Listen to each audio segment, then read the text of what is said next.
इतिहास के महत्वपूर्ण पड़ाव। व्याख्या की है इरफान हबीब जी ने और इसका संपादन किया है रमेश रावत जी ने।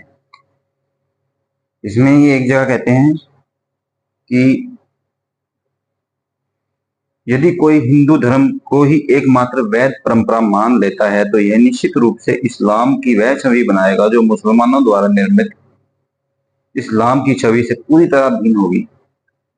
मैं उक्त संगत में दो उदाहरण पेश करना चाहूंगा। पहला आरसी मजूमदार का जो इतिहास इस्लाम की कथित हिंदू छवि को पेश करती है।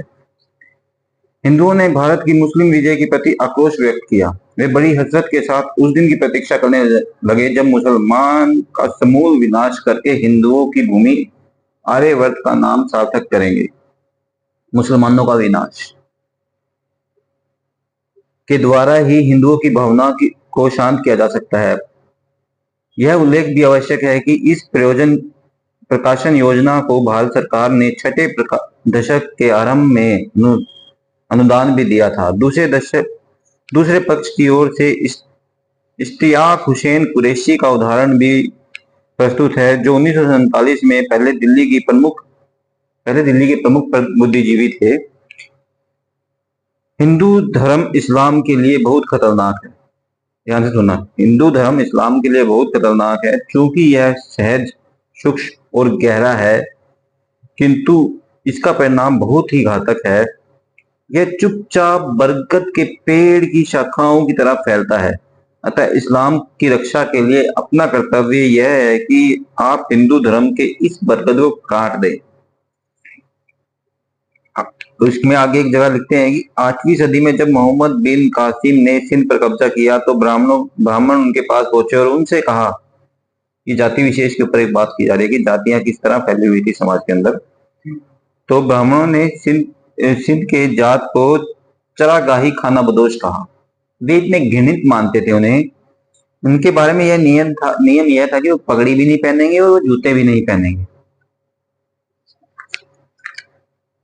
आगे वे कहते हैं कि वे जहां भी जाएंगे कुत्ते अपने साथ रखेंगे, ये जिनधारी घोड़े पर नहीं चढ़ेंगे। ये सारे प्रतिबंध मनुष्य स्मृति में चंडालों के लिए निर्धारित हैं। मोहम्मद बिन कासिम, ध्यान रखना, मुसलमानों ने भी कभी जात प्रथा के अंदर ध्यान नहीं दिया। मोहम्मद बिन कासिम ने उक्त सभी नियमों को अनुमादित किया और उन सभी अयोग्यताओं को पुष्ट किया। अरब शासन के तहत जातों को में कोई भी राहत नहीं मिली थी। हिंदू मुसलमान दोनों ही मुस्लिम शासकों की प्रजा थे। जब मुस्लिम शासक थे तो हिंदू और मुसलमान दोनों ही प्रजा थे। मुस्लिम शासकों ने कभी जाति व्यवस्था के साथ छेड़छाड़ नहीं की। वस्तुतः वह व्यवस्था के तहत अतिरिक्त उत्पादन पर को भी हड़प लेते थे। मतलब ये जो फूट थी हिंदुओं में ऊंची जात नीची जात का, उसका फायदा मुस्लिम शासक उठाते थे। यदि जाति व्यवस्था ना होती तो यह कभी भी संभव नहीं हो सकता था कि कोई भी मुस्लिम शासन कर पाए इस देश के ऊपर। इसके अतिरिक्त वह यह भी नहीं भूलना चाहता था कि बंधकों को दास बनाना और युद्धों के साथ साथ दासों के लिए भी धावा बोलना आम बात थी। दास आम तौर पर मुसलमान बन जाते थे और नीचे के शासक वर्गों ने भी इस्लाम धर्म अपना लिया था।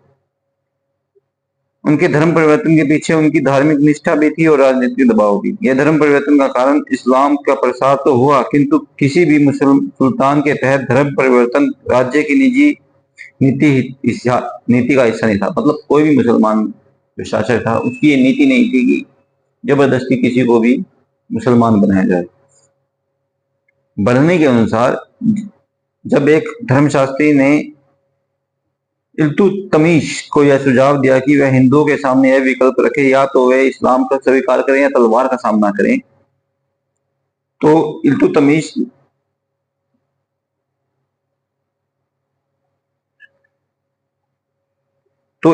भी इस सुझाव से जोश में आ गया। किंतु उसका वजीर निजामुल मुल्क जुनैदीन उसे एकांत में ले गया और उससे कहा, क्या बात है, यदि आपने ऐसी कोई कोशिश की तो हम सब मारे जाएंगे। हम आटे में नमक के बराबर हैं। इस प्रकार सुल्तान का ये आत्मघाती निर्णय रोक दिया गया। समझ रहे हैं जाति प्रथा किस तरह जहर की तरह फैली हुई थी हमारे समाज के अंदर। मतलब कोई शासक